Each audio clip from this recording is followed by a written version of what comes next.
Here you share my mom's memory, and I know she would appreciate it. She loved her friends all so much. Helen, or Hempy, as her friends called her, and she had so many, was not someone to ever sit on the sidelines. In her school years, she joined clubs, she ran for office, she wrote school articles, designed fashions, organized activities, and starred in plays. And she did this all with great gusto. She was always busy creating beautiful memories. And she shared those memories with her family in great detail. I was always amazed how she could, tell us stories about her youth, and she didn't miss a detail. It was all so beautiful. I'm grateful because she was a wonderful family historian.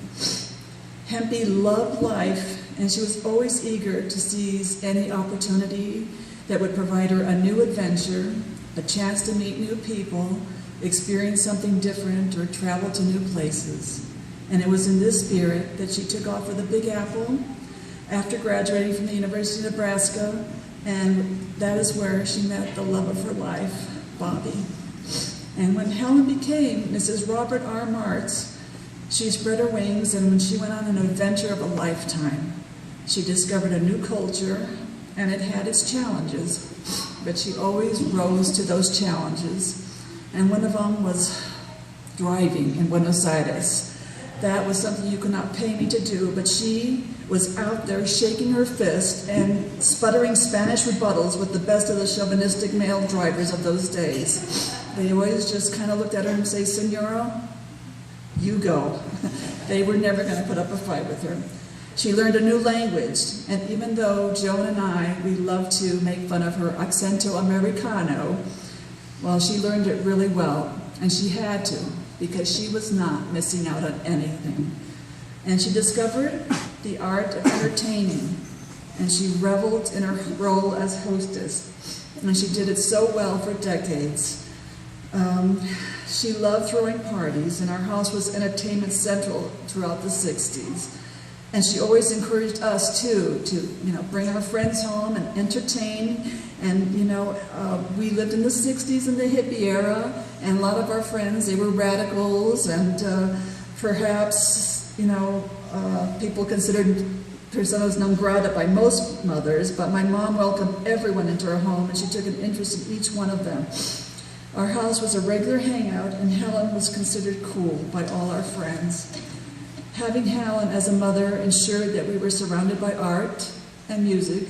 She enjoyed taking us on outings to museums, ballets, and operas, musicals, and at home, she regularly had her Broadway musicals playing, and she always pulled us up, and she would encourage us to sing along, and we'd have to act out the parts, and she just had a touch of silly, and I love that about her. She gave us great style, and I mean literally she gave us style, because when we complained that Buenos Aires did not have the fashion trends that we saw in our teen magazines, well, her and her best friends decided to open up a boutique, Junior Miss. And that guaranteed us that we had our cool, trendy bell-bottoms, our culottes, our wraparound skirts, and most of these fashions, she did the couture herself. And she used Joan and I as her mannequins, and for hours and hours we would sit with the pins, and so, being trendy came with the price. But she did make some of my favorite fashions of all times. I loved some of the things she made for me. She brought so much to her daughter's lives, and later her grandchildren's life. Dama, as she insisted they call her, because La Grande Dama was the great lady. She wasn't a grandma. She was the great lady. And she just got a kick out of all of her grandkids. She enjoyed being a part of their lives. She was interested in everything going on with them, and was always thrilled to expand their horizons. Dama supported them in all their endeavors, as she had done for her daughters. She was always doing what had to be done to ensure that nobody was sitting on the sidelines. It was important that everyone went out and experienced life to its fullest, even if it meant walking on the wild side, which I did. My mom was a multifaceted woman. She was headstrong, opinionated, entertaining and stylish, silly and funny. She was smart, she was clever, artistic and creative, and loving and caring. And she truly, truly loved her family and friends, every one of them. And we were fortunate to have her in our lives. And I will miss you, Hempy, I will. And then the words of Mae West, you only live once, but if you do it right, once is enough. And Helen definitely lived by those words.